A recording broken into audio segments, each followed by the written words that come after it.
Hey everybody, welcome back to History Student Reacts. Today we'll be watching First Muslim Incursion into India, Early Muslim Expansion by Kings and Generals. Yes, a new early Muslim expansion video. Last time we saw more civil strife within the Caliphate and the further expansion of the Caliphate westwards through North Africa, some wins and some losses, basically a lot of stuff that we have already been seeing throughout this series.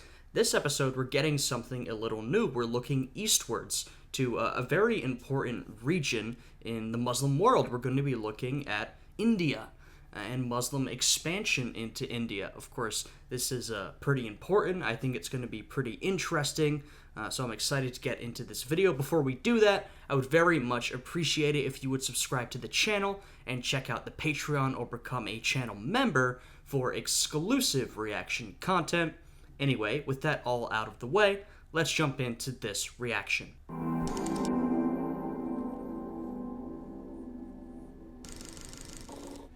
In our last video on the early Islamic conquests, we saw the Umayyad Caliphate greatly expand its borders in the aftermath of the Second Fitna, pushing into Afghanistan and finally completing the decades-long conquest of North Africa.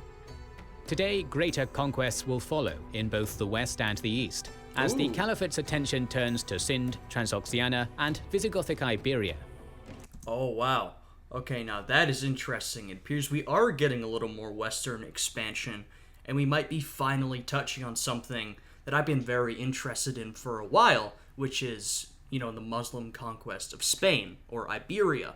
I've mentioned this several times in the series. Obviously, when you look at a map of the full expanse of the Caliphate, very prominently included is Iberia.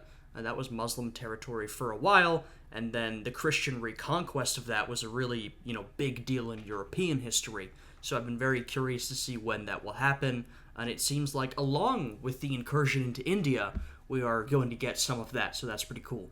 However, as the Caliphate grew ever larger, cracks in the state apparatus had begun to show, and the problems of overextension, mistreatment of the non-Arab majority, and sectarian unrest would continue to plague the Umayyads even as they approached the apex of their power.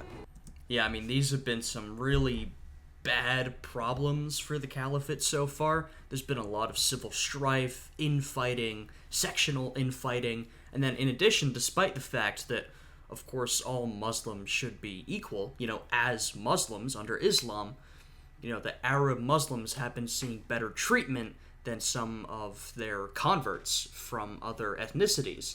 The Persians have been a big example of that, but we've seen a lot of groups who have been pretty unhappy because they've converted to Islam, but they haven't been given the same treatment that Arab Muslims have. So that's also been a big problem so far.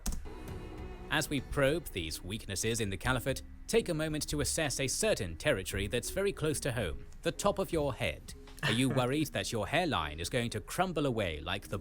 I'm sure this is relevant for some of you guys, so if you're interested, please go and check out Kings and Generals link.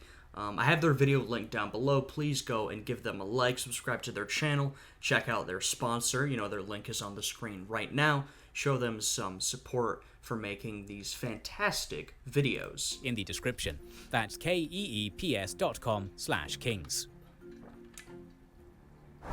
The years immediately following the Berber Queen Dia's defeat would be marked by both victory and some turmoil, particularly in Khorasan and Transoxiana, where caliphal authority had still not been fully restored since the Second Fitna. Yeah, there's the Fitna, and then this is also sort of the borderlands of the Caliphate. We've seen a lot of conflict in this region. I'm not at all familiar with, I guess like Central Asia, you would call it, particularly not in this time period.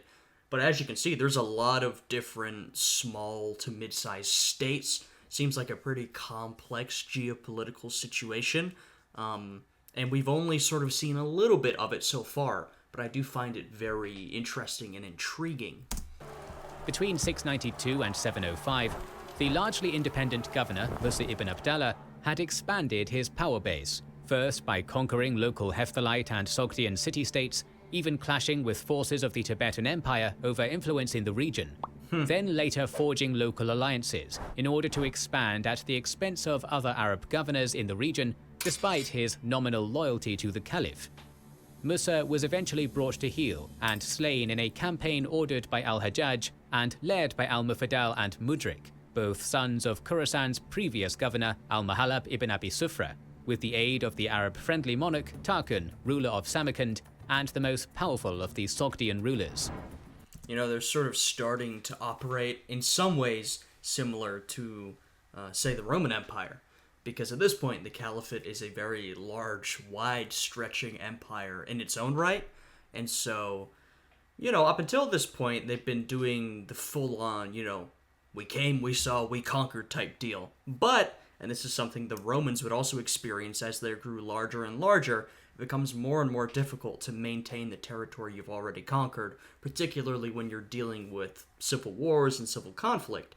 And so what you might start doing is utilizing foreign allies, making alliances with different kingdoms, having nominal allies, having states that are, you know, maybe not technically part of your empire, but, you know, practically sort of are. Rome would develop a lot of these complicated relationships with their neighbors, and we're now seeing some of that from the Caliphate because, you know, it really hasn't been that long since the Caliphate was created, but it seems like even at this point, they can't really do that same rapid, immediate conquest whenever they want to. Now, there's still a rapidly expanding and conquering empire, but a little bit more thought and consideration has to go into what territory they are able and want to take at this point.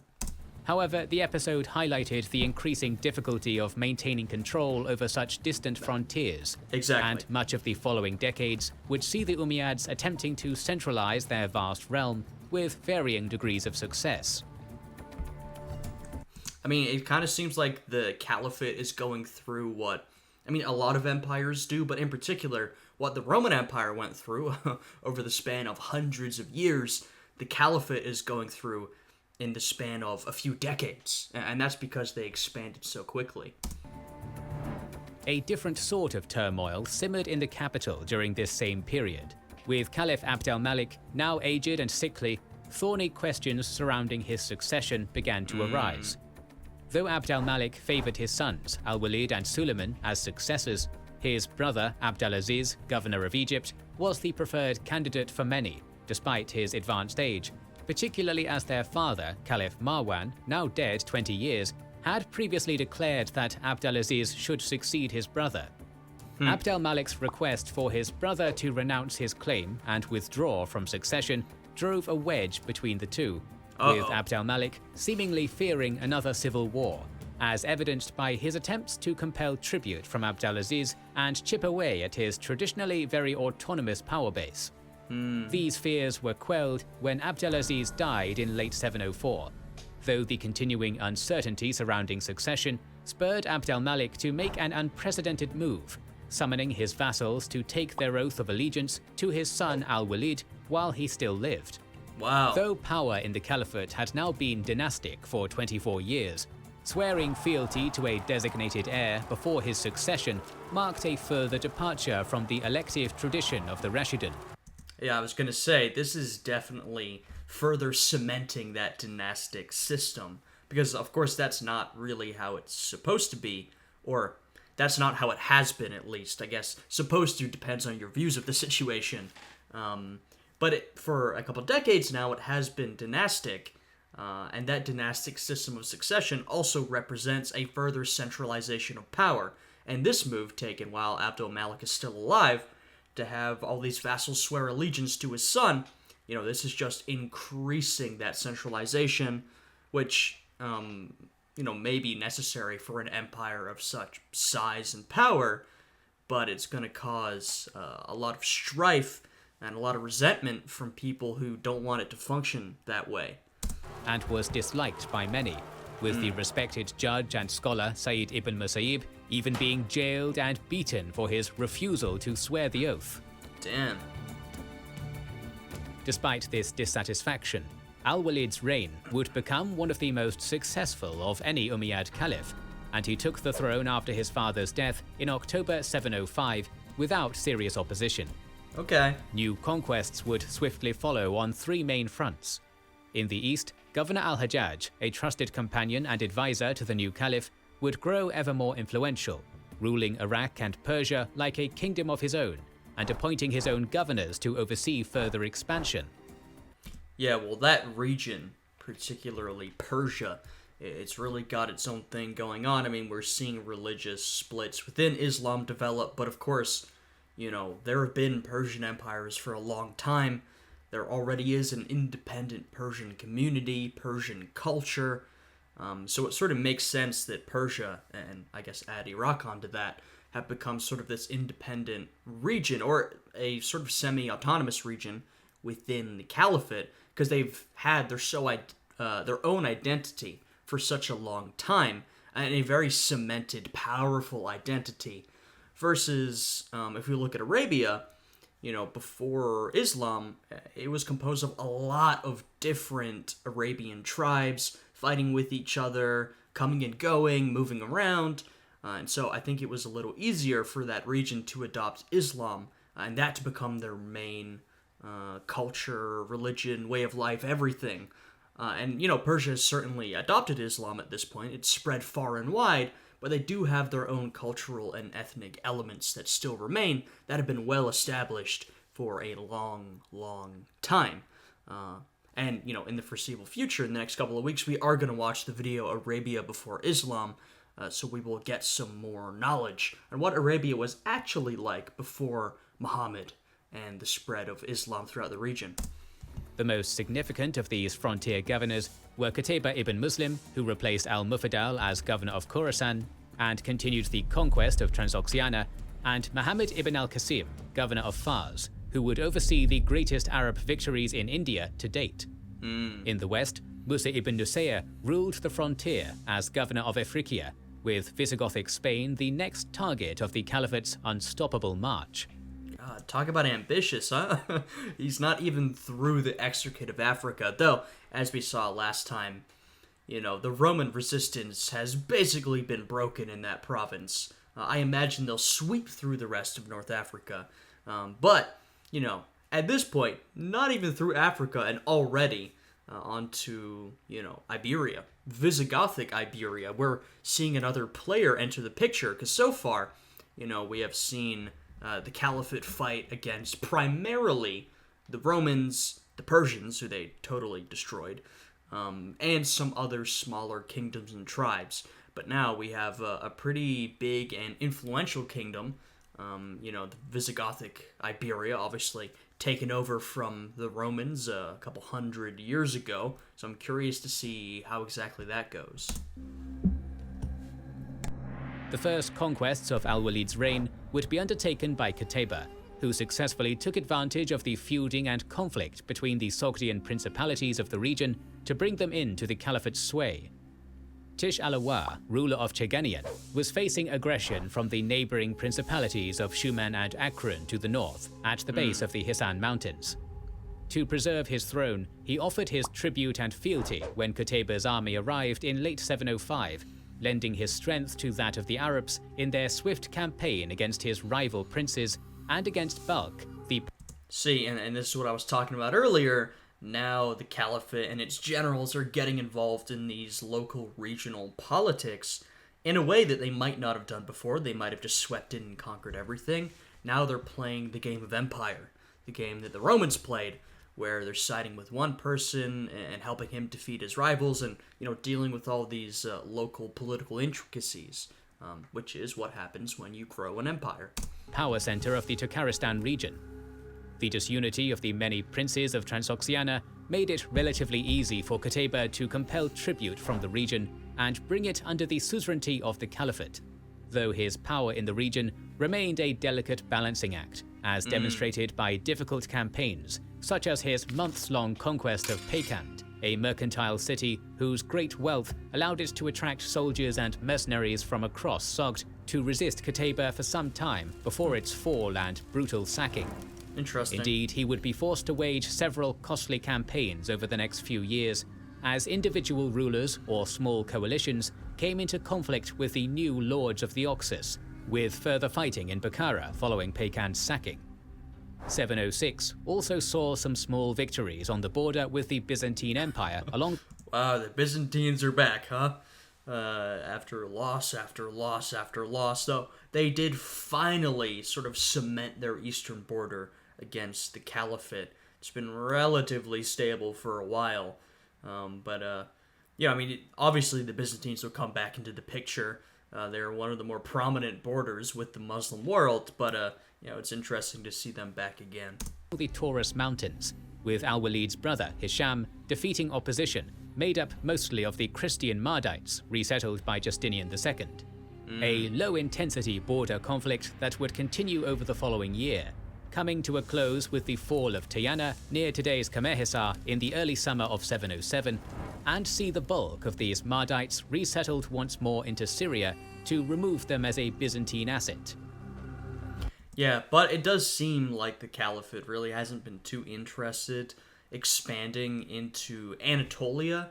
They are interested in taking Byzantine territory elsewhere, but expanding into Anatolia in particular doesn't seem to intrigue the Caliphate too much because, as we saw, it doesn't really matter unless you can capture Constantinople. And last time the Caliphate failed to capture Constantinople, and it seems like that sort of put them off a little bit. Of course, we have these border skirmishes with the Byzantines, and they're taking Roman North Africa, though at this point it's barely, not really under control of the Romans at all. But it seems like that border between the Byzantine Empire and the Caliphate is sort of set, at least a little bit. I know it will continue to move inwards over time, over a long period of time, but it seems to have calmed at least a bit. Following these victories, the Caliphate would enjoy 4 relatively peaceful years, with Al-Walid appointing new governors and ensuring his authority as the new caliph was recognized across his vast realm. However, the years 711 and 712 would see 2 major campaigns erupt almost 7,000 kilometers away from each other on opposite sides of the Caliphate. While on the Oh wow, right into Iberia. Okay, I'm excited. Western Front, Musa ibn Nusayr and Tariq ibn Ziyad brought the might of the Caliphate to Visigothic Hispania, the topic of our next video. Okay, they're leading us along. I appreciate that.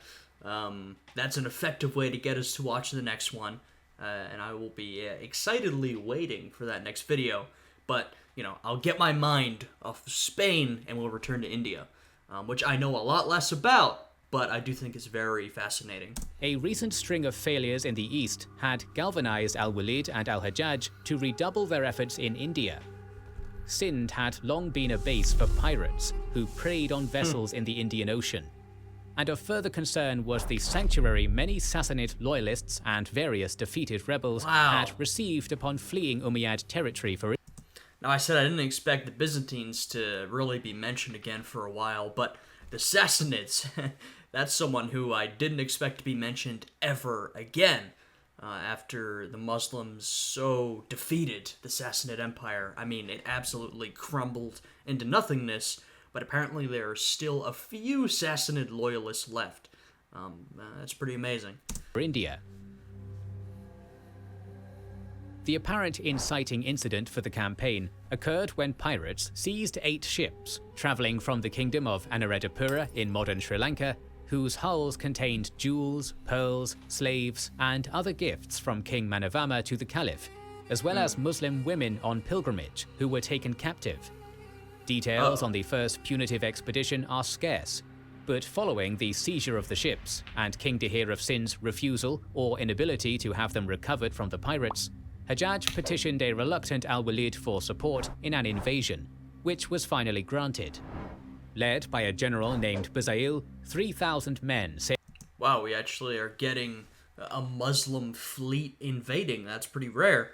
I mean, the Muslims have primarily operated on land. There's been some naval skirmishes and battles with the Byzantines in the Mediterranean, but it does seem like the Caliphate's navy must really be getting quite powerful.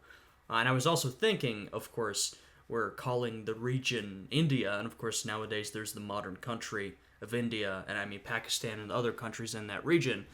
But at this point, there's a bunch of different states and kingdoms that make up that area that I know nothing about. Maybe we can react to some videos on Indian history. I don't know any, but you could suggest them down below.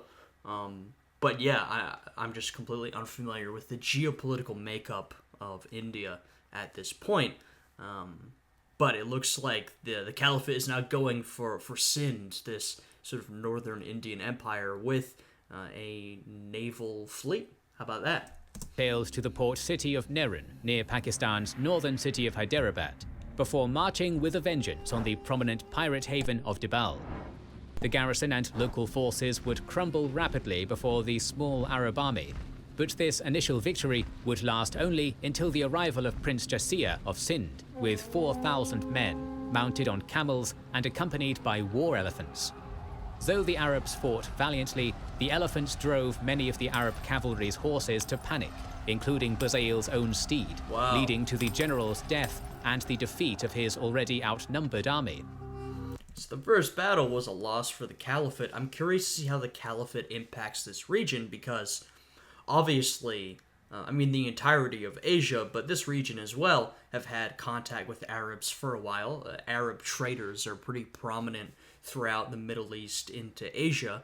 And of the past couple decades, those Arab traders will have been Muslim. And we've already seen that, the Caliphate has contact with empires further east. So clearly there's already been some important contact between Muslims, particularly Muslim Arabs, and the rest of Asia. But now we're getting straight up military contact and land contact between the two empires. So, this is a level of convergence that the two regions haven't really seen before.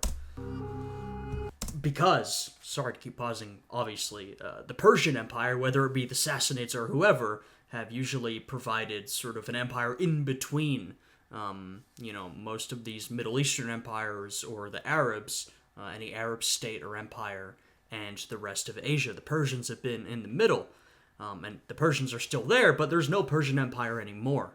Now it's just the Caliphate, which extends all the way from Iberia to India. Dihir and Sindh's victory would be very short-lived, however. Even before the launching of the second invasion, cracks were beginning to show in the kingdom. Fearing another invasion, the governor of Nerun began paying tribute to Al-Hajjaj, a sign of the breakdown in central authority in Sindh that had allowed the kingdom to become such a haven for pirates, and which would later see the caliphate gather significant support from within its borders. In addition, various tribes and communities existed effectively independently within Sindh borders, most notably the nomadic Jat people and the Meds of Balochistan, who lived along the coasts as fishermen and pirates. During the reign of Rai Chach, who established the Chacha dynasty in Sindh around the same time Islam was first emerging in Arabia, humiliating and discriminatory decrees had been leveled against such tribal groups, the Jat in particular. These included bans on their wearing of silk and carrying of swords, with children of prominent Jat leaders held hostage to enforce these rules. Man, local, tribal, indigenous peoples, just always the horrible treatment by central or centralizing governments, always oppressing and repressing the indigenous and local peoples of, seems like, basically every region around the world. By the time of Al-Walid and Dihir, these grudges still ran deep, but the Crown of Sindh seemingly no longer had the power or authority to control its coasts or its populace, leaving large minority populations and disloyal vassals within the nation ready to take up arms against the state at the first showing of weakness. This opportunity would come swiftly, when in late 711, a second army was raised with Al-Walid's direct support, Al-Hajjaj using the soldiers from Buzail's army still held prisoner in Sindh as a further grievance to goad the Caliph into war. Under the leadership of Muhammad ibn Qasim, the still teenage governor of Fars and Al-Hajjaj's brother-in-law, and counting 6,000 horsemen from the Caliphate's core Syrian army, an equal number of camel-mounted irregular warriors joining at Shiraz, and a further 3,000 at Makran, led by the province's elderly and sickly governor, Muhammad ibn Harun, this army would greatly outnumber Buzail's. Yeah, it's an interesting and sort of diverse force, but it's a pretty damn large one. I feel like Sind is going to have some problems. Though his family ties and personal loyalty to al-Hajjaj seem to have contributed more to the young governor's selection as leader than his military experience, particularly with al-Hajjaj having suffered near defeat at the hands of one rebel general already, he would rapidly prove his skill as a commander in the years to follow. Good. And we usually don't like nepotistic appointments, but you know, in this era, in a lot of empires, but as we've seen in the Caliphate, a lot of appointments to positions are based on family ties. But hey, if the teenager nepotistically appointed to a governorship also happens to be good at his job, that's fantastic. From Makran, the army marched into Sindh with a vengeance, first conquering the Balochi city of Armanbale, today's Bela, Pakistan. Despite his youth and his larger army, Ibn Qasim proceeded with greater caution than Buzail had, wary of the Sindh prince's army that had foiled the first expedition, and constructing a series of fortified camps as he advanced to guard against ambush. Reaching Dabal on October 28, 711, ships arrived to unload fast siege engines and catapults, along with frequent correspondence from al-Hajjaj, and the ever-cautious commander dug trenches around the besieged city to guard against any relief army or sortie before beginning a bombardment. Yeah, and not to keep repeating the same point, but I feel like it does bear repeating here. You know, the Caliphate is acting like a real major, powerful empire at this point. I mean, we've got they're conquering territory pretty far from the center of their empire. They're digging trenches. They're besieging cities effectively, using siegecraft. They're supplying from the sea. I mean, these are all things that, we see from a big empire able to resupply, keep supply lines up, naval supply lines, besiege cities effectively. These are things that the Caliphate has struggled with, at least earlier on, the first couple of decades of its existence. And for the next couple of decades, we've seen some of these things building up as the Caliphate continues to expand and gain more power and more supplies, and now it seems to really be coming to fruition. While the 13th century Chachnamaz account of the siege to follow is rather fanciful, featuring a magical battle standard that rendered the city unconquerable until its flagpole atop the temple was shattered by a catapult stone, among other obvious embellishments, the basic overview of the brief siege is simple enough. After 7 days of bombardment from mangonels and the enormous catapult known as the Little Bride the Caliph had provided, the defenders of the city attempted to sally forth against the besieging army, only to be driven back easily. Damn. The following day, Ibn Qasim's army assaulted the battered walls from every direction, soon scaling the walls and storming the city. Wow. A brutal sack followed, with the city nearly razed, many killed as they sought refuge in the temple, and far more carried off as captives, leaving the the brutal consequences of empire and conquest. We've seen them many times before. We'll see them many times again. Of course, there's violence involved, but it always seems to lead to unnecessary violence and brutality. Recently freed prisoners from Buzail's army in charge of Dabal, along with their former jailer Kubla, who was spared thanks to his kind treatment of the Muslim prisoners and swift conversion to Islam upon their victory, the great army swiftly departed their Hey, good for him. I can imagine him when the city got stormed like, I'm a Muslim now, I swear. They talked to the prisoners. Hey, is this guy legit? Yeah, he's alright, actually. And that managed to save his hide. Quest to push on towards Nerun, where Jaisia was still encamped. Alright. Outnumbered by the approaching army and receiving word of the fall of Dabal, the prince opted to withdraw to his father's side, commanding Nerun's governor to resist the approaching Arabs, unaware of the tributary agreement he had already reached. When Ibn Qasim arrived in Nerun soon after Jaisia's departure, he found no resistance, instead being allowed to rest and resupply, while Jat and Med tribespeople, hostile to the Chach monarchs and hearing word of Qasim's victory, flocked to his banner. Yep. From here, he first went northwest along the west bank of the Indus, conquering Sewan with little more difficulty than Dabal, despite the stubborn defense of its leader Bechera, cousin to King Dahir. After another week-long siege, its citizenry, frightened by tales of Debal's raising, favored surrender, eventually driving Becerra out in order to do so.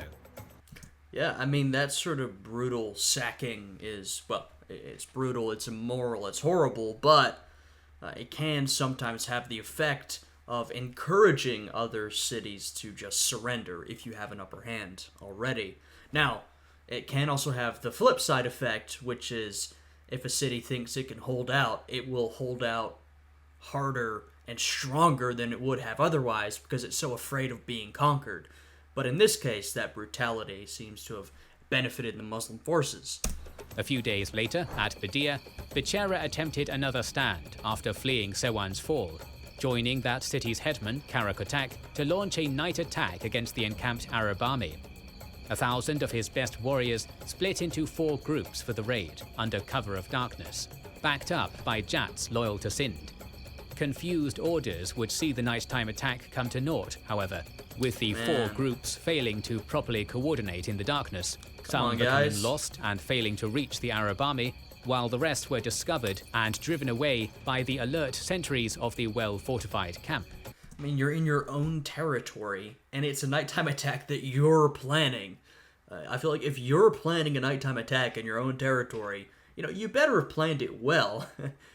Be able to coordinate effectively, because the challenges you're being presented with. And all you've done here is hand the Muslim forces a couple extra kills, / captures of your own men.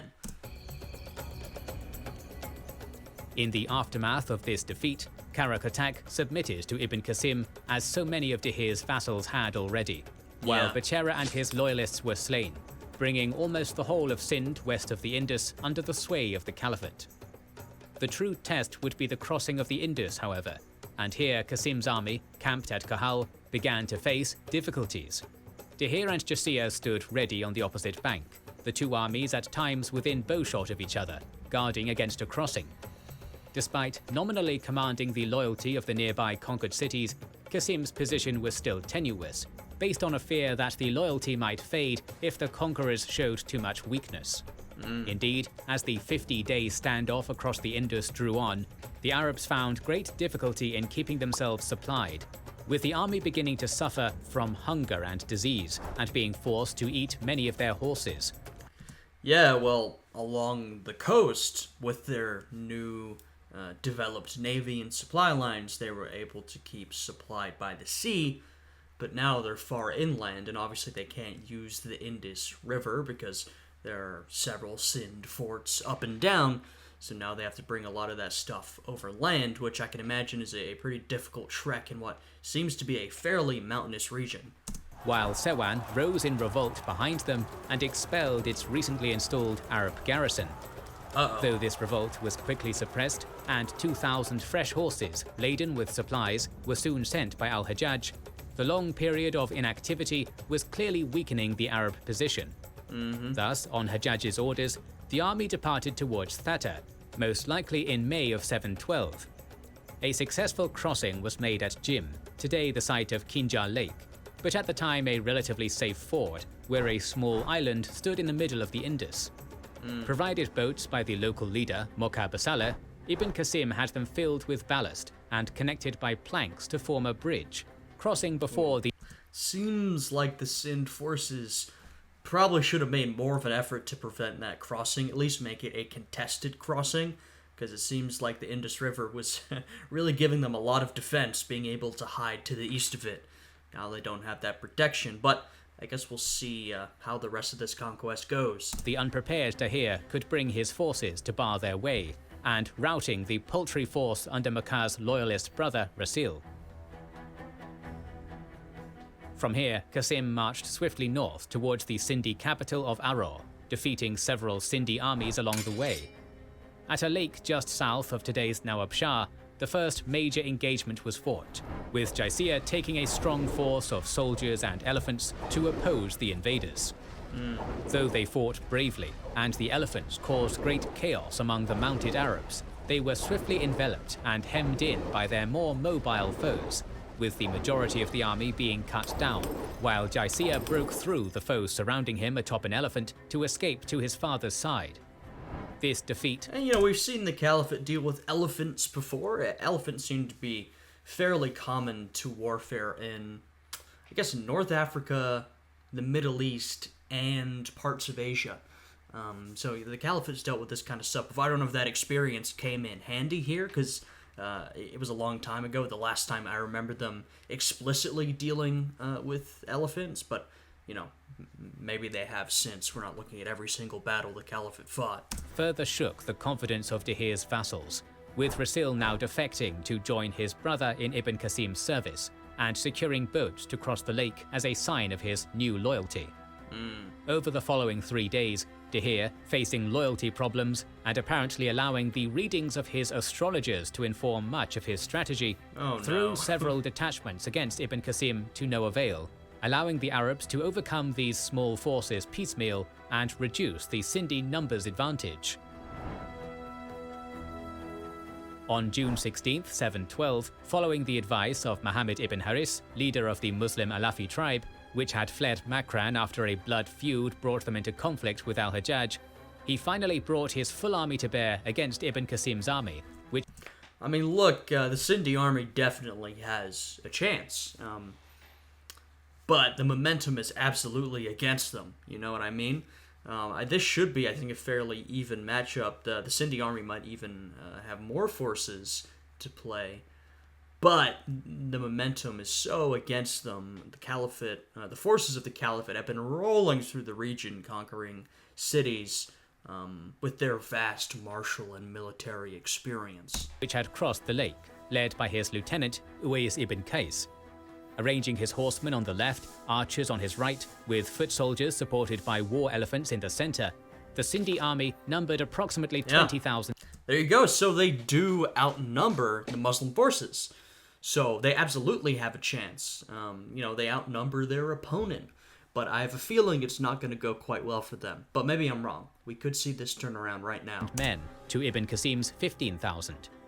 Though he initially attempted to rout them with an elephant charge, the Arabs and their mounts now had experience fighting the great beasts, and divided into small groups to confuse and frighten the war elephants sent against them. Meanwhile, a cavalry charge by the Muslim second-in-command, Muriz ibn Sabat, into the enemy center saw significant success, despite Muriz's own death in battle, causing great damage to the enemy before both forces were forced to withdraw after the day's bloody fighting. The following day would be the climax of the conflict, with Dahir this time issuing forth his horsemen at the center of his army, while the Arabs shot arrows treated with flaming naphtha to panic the elephants. Initially, the battle favored the Sindhis, with Suja the Abyssinian, a renowned champion in Ibn Qasim's army, being killed with an arrow to the neck. Okay, so the Muslims are losing some important figures here, or at least important in this context. And it seems like, the Sindhi army really does have a chance. In a very real sense, they hold an upper hand at this point. They could definitely win this battle. But from how they're phrasing it, it seems like the tide is probably going to turn. And the Caliphal army beginning to retreat before the cavalry onslaught. Ibn Qasim managed to rally his forces, however, with Muqabisaya's own mounted detachment reinforcing his commander in the center as the battle raged across the banks of the lake. Soon, Dahir's lack of authority would be his undoing, with huge numbers of his levied footmen and archers fleeing, leaving mostly the dwindling noble-born cavalry to defend their king, as the rallying Arab army began to push back. How about that? So, Dahir had the upper hand, but the issue he's been dealing with this whole time, which is the disloyalty of his men, his people, and, for seemingly justifiable reasons, is coming back once again to bite him. It's one of the reasons he's going to lose this battle. As the left wing of his army began to rout, Dahir launched a last valiant charge from atop his elephant, only for a flaming arrow to set the litter he rode in aflame, causing the elephant to panic and rush into the water of the lake. Some of his remaining men attempted to rally about him in the shallows, but now cut off from retreat, the king and those about him were cut down by a volley from the Arab archers along the banks. While Jaysia would escape to continue the war, this victory shattered the Sindhi resistance, with Ibn Qasim executing every prisoner, save the merchants and artisans, and few were willing to back Jaysia in continuing a losing battle. Many towns and cities would swear fealty to Ibn Qasim and the Caliphate in the immediate aftermath, with Jaysia holding out in Brahminabad until its fall to a siege nearly a year later in November 713 officially ended the Chach dynasty and the Kingdom of Sind. This conquest, together with the simultaneous campaigns in Iberia, would soon bring the Umayyad Caliphate to near its greatest extent. Yet, for all its power, the Caliphate was not invincible, and dangers both in... Well, we've seen a lot of vulnerabilities so far, and with such a big empire, there's going to be a lot of those vulnerabilities. Internal and external continued to loom. Join us next time for some of the greatest victories and defeats of the Caliphate alike at the Guadalete River and the gates of Constantinople. This series will continue, so make sure you are subscribed and have pressed the bell button to see it. Please. Yes, make sure to do the same for this channel, by the way. Alright, I'm excited for that next video. Seems like we will be getting a return to Constantinople. The Caliphate has failed to conquer it one time before. Will they manage this time? No. But, yeah, I'm curious to see how that goes. And we will be going to Iberia. Very interesting. I mean, it's interesting to me because, you know, it's the Caliphate's first, like, real advance into Europe proper. I mean, the borders are kind of fuzzy, but so far, you know, they have some land in the Mediterranean, like there's sort of an occupation of Cyprus, and they're moving into Anatolia a little bit, but, you know, going into Iberia, into Spain, you know, at that point you're getting pretty close to the heartland of, I mean, this is a long time ago, but, you know, countries that would one day be France and Germany, etc. So, I find it very interesting. It's a very interesting part of history. So yeah, I'm excited to watch that next episode. I will react to that when it comes out. In the meantime, I will continue to be doing reactions to Muslim history, history about the Caliphate. We've got Arabia before Islam coming up. We have got the Muslim Schism. We've got the Islamic Golden Age. All of those are coming up at some point over the next couple weeks. So yeah, I hope you guys stay tuned for all of those. I hope you guys are having a good day today, and I will see you all again next time. Goodbye.